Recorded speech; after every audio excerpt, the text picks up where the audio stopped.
আচ্ছা 2024 Howrah talent search এক্সামিনেশনের OMR sheet কিভাবে ফিল আপ করতে হবে বা অ্যান্সার কিভাবে ফিল আপ করতে হবে তার একটা স্যাম্পল আমরা এই ভিডিওর মাধ্যমে তুলে ধরছি। তো এখানে দেখতে পাচ্ছ তোমরা প্রত্যেকটা কোয়েশ্চেন পিছু 4টে করে অপশন দেওয়া আছে এবং প্রত্যেকটা অপশনের সামনে একটা করে দেখো গোল আছে। দেখো প্রত্যেকটা অপশনের সামনে একটা করে সার্কেল দেওয়া আছে, ঠিক আছে। দেখো এই ধরো 7 নম্বর প্রশ্ন, 7 নম্বর প্রশ্নের আগে দেখো 4টে অপশন আছে এবং 4টে অপশনের আগে একটা করে সার্কেল দেওয়া আছে। এবার তোমাকে যেটা করতে হবে সেটা কি, 7 নম্বর প্রশ্নটাকে ভালো করে পড়ে নিলে। এবার তোমার ধরো মনে হলো এই 4টে অপশনের মধ্যে ফার্স্ট অপশনটা ঠিক, কি সেকেন্ড অপশনটা বা থার্ড বা ফোর্থ। এবার তোমার যে অপশনটা সঠিক বলে মনে হচ্ছে তুমি সেই অপশনটাকে পেন্সিল দিয়ে ভিতরটা সার্কেল করে পুরো ডার্ক করবে। অ্যাজ লাইক দ্যাট আমরা যদি আলোচনা করি তাহলে দেখো your brother is dash than me, এই কোশ্চেনটায় আমার মনে হচ্ছে যে এই 4টে অপশনের মধ্যে প্রথম অপশন শর্টারটা সঠিক উত্তর হতে পারে।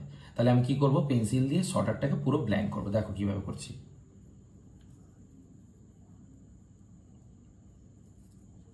দেখো আমি শুধু শর্টারটাকেই ব্ল্যাঙ্ক করেছি, আমি কিন্তু অন্য কোনো অপশন আর কিছু টাচ করিনি, দেখতে পেলে তো। এইভাবে তোমাকে বাকি সমস্ত অ্যান্সারগুলোকে ফিল আপ করতে হবে।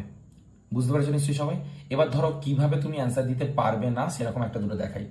ধরো তুমি পরের প্রশ্নের সেকেন্ড অপশনটাকে রাইট দিলে, মানে 8 নম্বর প্রশ্নের সেকেন্ড অপশনটাকে প্রথমে তুমি সার্কেল করলে একবার, ধরো এইভাবে সার্কেল করলে। এবার তোমার মনে হলো যে সেকেন্ড অপশনটা সঠিক উত্তর নয়, তাহলে তুমি ওটাকে ক্রস করলে বা ইরেজার দিয়ে মুছে অপশন এটাকে আবার তুমি একবার কি করলে, সার্কেল করলে। সেক্ষেত্রে কিন্তু তোমার নাম্বার কাউন্ট হবে না। কথাটা বুঝতে গেল? এটা একটা। 2 নম্বর ধরো তুমি 9 নম্বর প্রশ্নে